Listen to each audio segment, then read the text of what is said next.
Budget 2024 पूरी तरीके से अनाउंस हो चुका है। मेजर चेंजेस हुए हैं कैपिटल गेन की टैक्स रेट के अंदर, स्लैब रेट्स के अंदर, स्टैंडर्ड डिडक्शंस के अंदर। इसके अलावा भी कई सारे मेजर इम्पैक्ट है। तो क्या क्या की पॉइंट्स है, ये सारी चीजें डिस्कस करने वाला हूँ एक ही वीडियो के अंदर, तो प्लीज पूरा वीडियो जरूर देखिएगा। भाई सबसे बड़ा चेंज आया है कैपिटल गेन की टैक्स रेट के ऊपर। जी हाँ, तो देखिए यहाँ पे जो शॉर्ट टर्म कैपिटल गेन की टैक्स रेट थी, पहले सिर्फ 15% का टैक्स रेट हुआ करता था, वो बढ़ा करके 20% कर दिया गया है।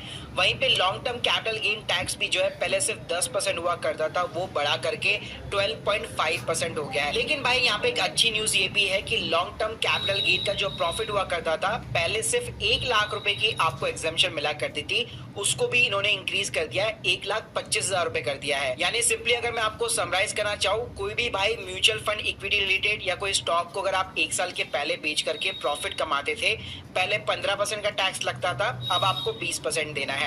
और 1 साल के बाद में बेच करके प्रॉफिट कमाओगे तो पहले 1 लाख रुपए तक का प्रॉफिट आपका एग्जेम्प्ट हुआ करता था, उसके बियॉन्ड जो भी प्रॉफिट होता था 10% का टैक्स लगता था। लेकिन अब यहाँ पे लिमिट बढ़ा करके 1,25,000 हो चुकी है और टैक्स रेट भी जो है 10 की जगह 12.5% हो चुका है। वैसे भाई इस 1,25,000 लिमिट का ना आप अच्छे से एडवांटेज भी ले सकते हो, और इसका पूरा डिटेल वीडियो आपको मेरे टैक्स प्लानिंग जो है मास्टर क्लास के अंदर मिलने वाला है कि उसके ऊपर कैसे टैक्स बचाना है। Link in the description box, एक बार प्लीज जरूर चेकआउट कर लेना। दूसरा भाई इन्होंने चेंज किया है एफ&ओ के ऊपर। जी हाँ, पहले ये तो अच्छी बात ये है कि अच्छा हुआ एफ&ओ को स्पेशल टैक्स रेट के अंदर नहीं डाला है, अभी भी बिजनेस की तरह ही ट्रीट किया जाएगा।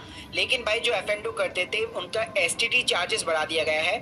फ्यूचर के ऊपर 0.02% से लेकर 0.062.5% और ऑप्शन के ऊपर 0.1% से लेकर 0.0124% तो ये थोड़ा सा उनकी कॉस्ट को मेजर इंपैक्ट डालेगा। वैसे भी भाई 100 में से 98 जो है एफ&ओ ट्रेडर्स हमेशा लॉस में ही रहते थे, अब उनका लॉस भाई और बढ़ने वाला है। इसके साथ में जो बायबैक ऑफ द शेयर था, उसको भी यहाँ पे जो भी रिसिपिएंट है उसके हैंड्स के अंदर यहाँ पे टैक्सेबल बना दिया गया है। इसके अलावा भाई गवर्नमेंट ने इस बार वापस जो है स्लैब रेट के अंदर बदलाव लेके आई है। पहले जैसे old versus new tax regime हुआ करता था, इस बार भी सेम कहानी है, लेकिन इस बार उन्होंने पिछली बार जो न्यू टैक्स रिजिम इंट्रोड्यूस की थी उसमें भी भाई चेंज कर दिया है, जिसकी वजह से आपको 17,500 रुपए का बेनिफिट मिलने वाला है, वो भी टैक्सेस के अंदर। जी हाँ, तो यहाँ पे स्क्रीन के सामने आप देख सकते हो, ये नई स्लैब रेट से 0 से 3 लाख रुपए पे निल है, 3 से 7 पे 5 है, 7 से 10 पे 10% का टैक्स है, 10 से 12 पे 15% का टैक्स है, 12 से 15 लाख की इनकम पे 20% का टैक्स है, और अबाउ द 15 लाख रुपीज 30% का यहाँ पे टैक्स है। अब देखो अगर इसको मैं कंपैरिजन करूं पिछली वाली न्यू टैक्स रिजिम के साथ में, तो यहाँ पे स्क्रीन के सामने आप बकायदा देख सकते हो कि डिफरेंस इतना सा है सिर्फ कि 3 से 6 लाख पे पहले 5% हुआ करता था, अब भाई 3 से 7 लाख पे 5% है। तो मतलब वैसे तो अगर आपकी मान लीजिए नेट इनकम 7 लाख के नीचे, तो ऑब्वियसली बात है इस न्यू टैक्स में आपके ऊपर कोई टैक्स नहीं लगने वाला। लेकिन पहले क्या होता था, जिसकी भी इनकम 7 लाख के ऊपर हुआ करती थी, तो भाई उसको 3 से 6 लाख की जो इनकम होती थी ना, वहां पे भी 5% देना पड़ता था। तो बस अब ये फायदा ये हो गया कि अब 3 से 7 पे 5% देना है, तो इससे आपको ये जो टैक्सेस का बेनिफिट है वो आपको मिल जाएगा। बाकी भाई ओल्ड टैक्स में कोई चेंज नहीं है, आपकी चाहे डिडक्शंस वगैरह सब कुछ लेना है तो आप ओल्ड टैक्स रिजिम की तरफ भी जा सकते हो, जो पहले भी एजेस के अकॉर्डिंग चलती थी, वही सेम कहानी है। इसके अलावा भाई सैलरी वालों के लिए एक और राहत है, यहाँ पे स्टैंडर्ड डिडक्शन बढ़ा दी गई है। जी हाँ, तो देखिए अगर आप सैलरी पर्सन है तो 50,000 रुपए की पहले न्यू में ओल्ड में दोनों में यहाँ पे स्टैंडर्ड डिडक्शन मिला करती थी, अब भी मिलने वाली है, लेकिन 50 की जगह 75 मिलने वाली है। तो ये 25,000 रुपए का अच्छा खासा इंपैक्ट डालने वाला है सैलरी क्लास वाले लोगों के लिए। फैमिली पेंशन के ऊपर पहले 15,000 रुपए की डिडक्शन मिला करती थी, वो भी इंक्रीज होके अब 25,000 रुपए हो चुकी है। तो ये दोनों काफी ज्यादा मेजर एडवांटेज बेनिफिट है सैलरी वालों के लिए। इसके अलावा भाई अगर मैं अदर पॉइंट्स की बात करूँ तो भाई बहुत सारे पॉइंट्स है, इसके लिए मैं आपको लिंक देने वाला हूं डिस्क्रिप्शन बॉक्स में। सीए चिराग चौहान ने बहुत अच्छे से इसको समराइज किया हुआ है। मैं आपको सीधा मोटा मोटा दो तीन चीजें बता देता हूं। जैसे एंजल टैक्स जो है अब यहाँ पे हट चुका है बेसिकली, ठीक है।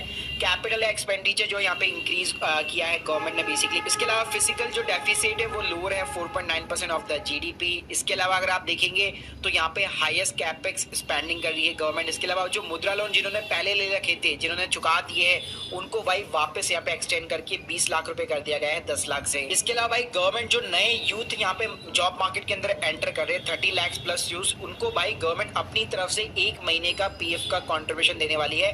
प्लस गवर्नमेंट यहाँ पे 3 एम्प्लॉयमेंट लिंक भी स्कीम यहाँ पे लॉन्च करने वाली है। इसके अलावा भाई गवर्नमेंट यहाँ पे जो है वर्किंग वुमन हॉस्टल सेटअप करने वाली है ताकि वुमन पार्टिसिपेट जो वर्क फोर्स है उसको यहाँ पे इंक्रीज किया जा सके। इसके अलावा भाई जिनको भी एजुकेशन लोन चाहिए हायर एजुकेशन के लिए तो भाई वहाँ पे उनके लिए रिलीफ है, बहुत ही कम इंटरेस्ट रेट पे आपको एजुकेशन लोन मिल सकता है। इसके अलावा भी भाई यहाँ पे काफी सारे जो स्टेट वाइज भी यहाँ पे पॉइंट्स है, तो इसकी लिंक मैं आपको डिस्क्रिप्शन बॉक्स के अंदर प्रोवाइड कर दूंगा। बाकी गाइस अगर आप प्रैक्टिकली भाई टैक्स प्लानिंग करना चाहते हैं इस बजट 2024 के अकॉर्डिंग तो भाई प्लीज हमारी मास्टर क्लास को चेकआउट करना मत भूलिएगा।